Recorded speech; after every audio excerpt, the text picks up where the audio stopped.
दोस्तों, हमारे साथ ऐसा कितनी बार होता है कि हम अपनी किस्मत को कोसते हैं।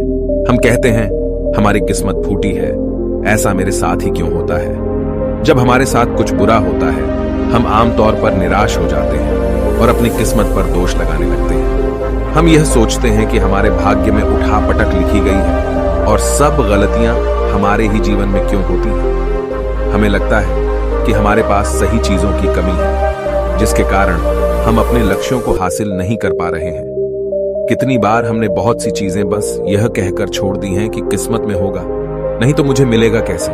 हम तो अपने आप को यह तक तसल्ली दिला देते हैं कि इसमें मेरा दोष था ही नहीं, मैं और करता भी तो क्या। ऐसे विचार आपके मन में भी आते हैं तो यह कहानी आपके लिए है। एक दिन एक व्यक्ति महात्मा बुद्ध के पास आया। उसने महात्मा बुद्ध से कहा कि मैं अपनी किस्मत ठीक करवाने आया हूं। मैं बहुत दुखी रहता हूं, मैं जो भी करता हूं वह खराब हो जाता है। मेरी किस्मत मेरा साथ नहीं देती। मैंने सुना है कि आप सभी के समस्याओं का समाधान करते हैं। क्या आप मेरी भी फूटी किस्मत को सुधार सकते हो? महात्मा बुद्ध जी ने कुछ पल उसकी आंखों में देखा और उससे पूछा, यह फूटी किस्मत तुम्हें कहां दिखी? तुम्हें ऐसा क्यों लगता है कि तुम्हारी किस्मत फूटी हुई है? उस आदमी ने कहा, मैं जो भी करता हूं तो वह हो नहीं पाता, तो मेरी किस्मत फूटी ही हुई है।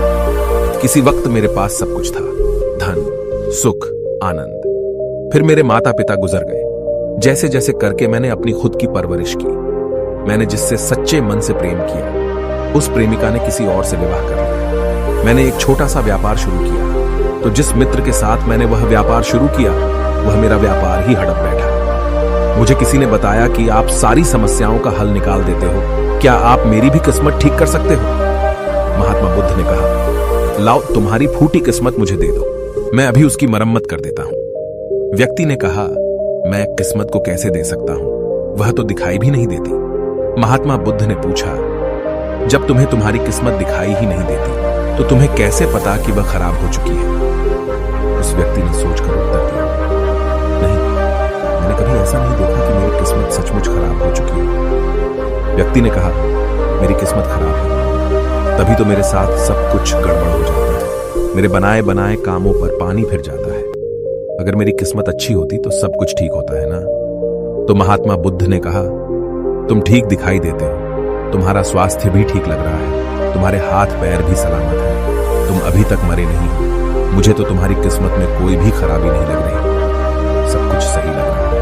अगर किस्मत खराब होती तो तुम बीमार होती, तुम्हारा अंग भंग हो जाता या तुम मृत्यु को प्राप्त हो जाती, लेकिन ऐसा तो कुछ भी नहीं है। फिर तुम क्यों कह रहे हो कि तुम्हारी किस्मत फूटी हुई है? व्यक्ति ने कहा, आप समझ नहीं रहे हैं, मेरे ऊपर बहुत कर्ज है। लोग रोज मेरे घर धमकाने आते हैं। जिनसे मैंने कर्जा लिया है वे मुझे मरने तक की धमकी देते हैं। मेरा घर भी उन्होंने छीन लिया है, अभी भी मेरे पीछे पड़े हैं। तो ऐसे में मैं कैसे कह सकता हूं कि मेरी किस्मत सही है? महात्मा बुद्ध ने विचारपूर्वक कहा, तो समस्या गंभीर है। व्यक्ति ने उदासीनता के साथ कहा, जी हां, अब आप समझे ना कि मैं कितने बड़े दुख से गुजर रहा हूं। महात्मा बुद्ध ने आवाज में समझाया, तुम्हारी किस्मत अच्छी है कि तुम जीवित हो इस दुख का सामना करने के लिए, और इस जीवन से ही तुम अपनी समस्याओं का सामना कर सकते हो। व्यक्ति ने कहा, बुद्ध, आप नहीं समझ रहे हो। तब महात्मा बुद्ध ने उससे कहा, समझ तुम नहीं रहे हो, आओ मेरे साथ आओ। महात्मा बुद्ध उसे व्यक्ति को अपने साथ पास वाली नदी के किनारे ले गए और कहा, यह देखो इस बहती नदी को। इस नदी में अगर मैं एक पत्ता गिरा देता हूं तो तुम मुझे बताओ, यह पत्ता किस दिशा में बहेगा?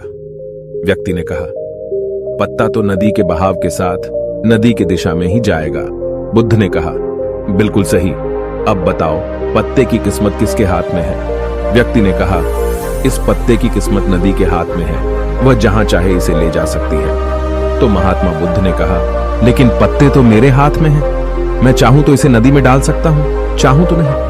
व्यक्ति ने कहा, तो फिर इसकी किस्मत आपके हाथों में है, आप जहां चाहे इसे डाल सकते हैं। महात्मा बुद्ध ने कहा, लेकिन इस पत्ते की किस्मत मेरे हाथ में नहीं है, मैं जितना भी चाहूं इस पत्ते को सूखने से नहीं रोक सकता।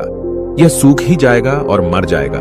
जब तक ये पेड़ पर था यह हरा था, इसे ऊर्जा मिल रही थी, लेकिन अब यह पेड़ से अलग हो गया है। अब बताओ इस पत्ते की किस्मत अच्छी है या बुरी? व्यक्ति ने कहा, अब तो इसकी किस्मत बुरी है क्योंकि अभी अपने पेड़ से अलग हो गया है। और ज्यादा दिन जीवित भी नहीं रह पाएगा, धीरे धीरे सूख जाएगा।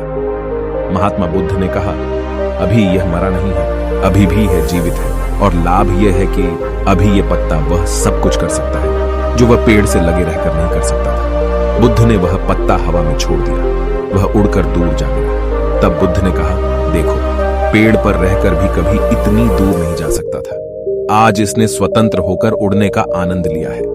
फिर वह पत्ता उड़कर नदी में जा गिरा। बुद्ध ने कहा, देखा, अब वह पत्ता नदी में तैरने का भी आनंद लेगा, और अगर तुम ध्यान से देखो तो यह पत्ता कितने ही छोटे छोटे जीवों को अपने ऊपर बिठाकर नदी के एक किनारे से दूसरे किनारे पहुंचा रहा है। इस पत्ते की भी किस्मत अच्छी है, क्योंकि वह अपने नए अवसरों को ढूंढने में लगा हुआ है। तुम्हारी समस्याएं तुम्हें उड़ने का अवसर दे सकती हैं, यदि तुम उन्हें सकारात्मक नजरिए से देखो। उस आदमी ने वहां खड़ीडीढ़े होकर महात्मा बुद्ध के बातों पर विचार किया। धीरे धीरे उसने पूरी कहानी के पीछे छिपे गहरे अर्थ को समझना शुरू किया। वह महात्मा बुद्ध की ओर देखते हुए बोला, आप सही कह रहे हैं महात्मा, मैंने अपने भाग्य पर ध्यान देने में अपनी दृष्टिकोण को सीमित कर दिया था। मैं इतना प्रयास कर रहा था कि समस्याओं और मुश्किलों पर ही फोकस करता रहता, जिसके कारण मैं उनमें मौजूद अवसरों को देखने में असमर्थ था। मुझे अब समझ आ गया है कि मेरी फुटी किस्मत बस एक डर और निराशा से उत्पन्न एक धारणा थी।